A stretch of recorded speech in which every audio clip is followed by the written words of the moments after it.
Hola amigos, hoy día explicaré tres leyes muy importantes para entender nuestro entorno. Estas leyes son las leyes de movimiento de Newton, ¿ya? Cuya primera ley se titula inercia y justamente explica de qué se trata este fenómeno de la inercia. Esta primera ley de movimiento de Newton nos dice que cuando sobre un objeto no está actuando alguna fuerza que le gane a las demás, este objeto va a tener claramente un tipo de movimiento, que va a ser velocidad constante o va a estar en reposo. Significa esto que para que un objeto logre cambiar su movimiento hay que aplicarle una fuerza. Si es que no, va a seguir moviéndose con velocidad constante. Nosotros notamos al subirnos, por ejemplo, a un bus o en el vagón de un metro, que cuando nos subimos sabemos que tenemos que afirmarnos, porque cuando parte el tren o parte el bus, nos vamos hacia la parte de atrás en comparación a la dirección que se está desplazando. Y esto se debe a que nuestro cuerpo tiende a seguir en el estado de movimiento que estaba, o sea, en la posición de reposo respecto a la estación. Luego, cuando vamos ya con velocidad constante, podemos soltarnos sin ningún problema, pero cuando sabemos que se acerca la estación de destino, tenemos nuevamente que afirmarnos, porque ahora nos vamos hacia adelante. ¿Qué significa? Nuestro cuerpo tiende a seguir moviéndose como estaba, o sea, con velocidad constante hacia adelante.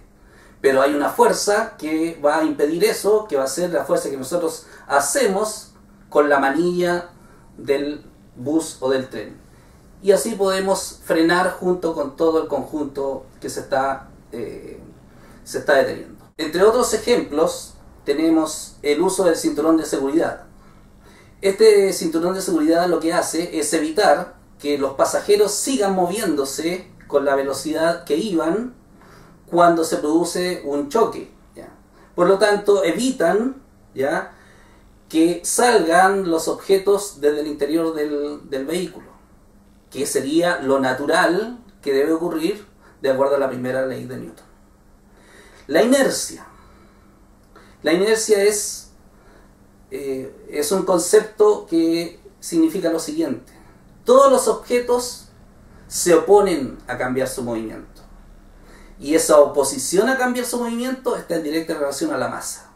Si nosotros queremos mover un carro muy grande, la fuerza que hay que hacer es bastante grande. O sea, hay mayor oposición a cambiar el estado de movimiento. Si queremos mover un carro desocupado o pequeño, la fuerza que hay que hacer es menor, porque presenta menor oposición a cambiar el movimiento. Eso es la inercia. Oponerse a cambiar el movimiento de un objeto, ya sea que se esté moviendo o ya sea que va a empezar a moverse.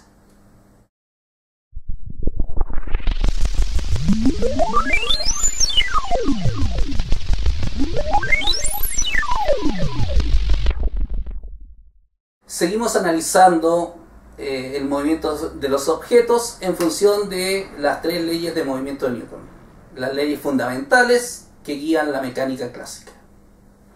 La segunda ley de movimiento de Newton, conocida como fuerza, establece cuantitativamente qué va a ocurrir con un objeto cuando sobre él está actuando una fuerza neta distinta de cero. Tenemos en este caso un carro en reposo, de masa conocida, masa m, y sobre él va a actuar una fuerza que vamos a dibujar de inmediato.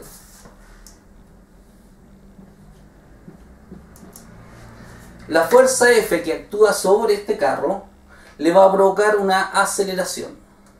Entonces la segunda ley de Newton establece las características de esta aceleración. Primero dice, esta aceleración va a ser proporcional representado por la letra alfa, al tamaño de la fuerza que se ejerce. O sea, a mayor fuerza, mayor aceleración va a adquirir este carro. Pero al mismo tiempo esta aceleración va a ser inversamente proporcional a la masa del carro, representada por el símbolo alfa, el inverso de la masa. ¿Qué significa esto? Que mientras más masa tiene un carro, la aceleración que se logra con una fuerza determinada es cada vez menor. Eso lo podemos notar en la vida diaria. A medida que un carro se va descargando, para poder moverlo, poder lograr una cierta aceleración, cada vez tenemos que hacer una fuerza menor. Ahora, estas dos proporcionalidades las podemos unir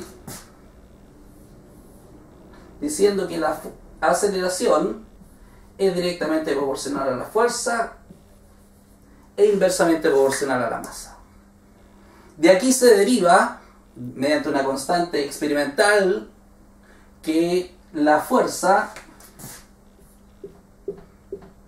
es igual a la masa por la aceleración. Y esta es la ecuación fundamental de la mecánica clásica. Recordemos entonces, m es la masa del objeto que está siendo afectado por la fuerza, F, y a es la aceleración que se logra. Recordando también que la aceleración es cuánto varía la velocidad a través del tiempo.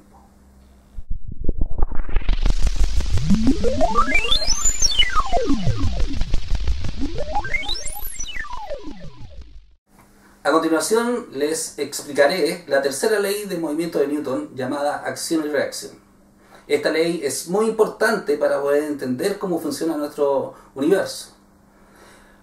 Por ejemplo, ¿te has preguntado hacia dónde ejerces fuerza tú cuando caminas? Cuando uno camina, lo que hace mediante el pie, con un adecuado calzado, empuja hacia atrás al planeta. Y la reacción es que el planeta nos empuja hacia adelante a nosotros. Por lo tanto, en realidad cuando caminamos hacia adelante, estamos ejerciendo fuerza hacia atrás. Si una persona en un bote quiere alejarse del muelle, toma el remo y empuja el muelle. Y por reacción, el muelle empuja al bote mediante el remo. Esta tercera ley de Newton dice lo siguiente.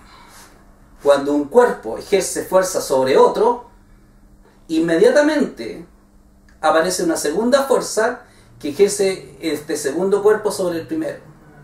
Esta primera fuerza ejercida se le llama acción y la segunda fuerza se llama reacción. Entre ellas tienen una característica muy importante. Son de igual tamaño, están ubicadas en la misma posición, pero son de sentido contrario. Si son de sentido contrario, de igual tamaño, y se oponen, ¿por qué no se anulan?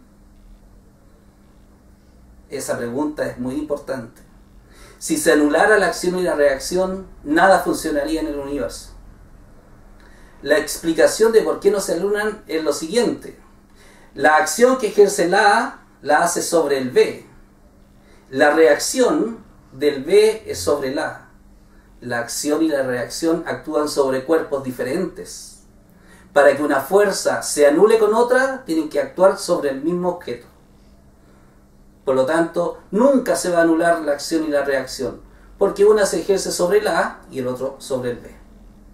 Un ejemplo de esta ley de acción y reacción lo tenemos cuando tenemos un gran barco cerca de otro bote pequeñito. El bote pequeño quiere alejarse del barco grande y lo que hace, empuja mediante un remo, por ejemplo, al barco grande.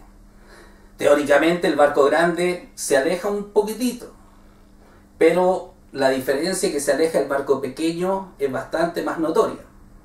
Los dos han sido afectados por la misma fuerza, solamente que el efecto es distinto por el tamaño de las masas. Eso lo vimos con la segunda ley de Newton. También tenemos otro ejemplo, los patinadores cuando están uno frente al otro. Si un patinador tiene más masa que otro y se empujan, los dos se empujan con la misma fuerza. Sin embargo, el patinador más liviano sale con mayor velocidad que el patinador más pequeño, y eso nuevamente es un efecto de la masa que tiene cada uno de ellos.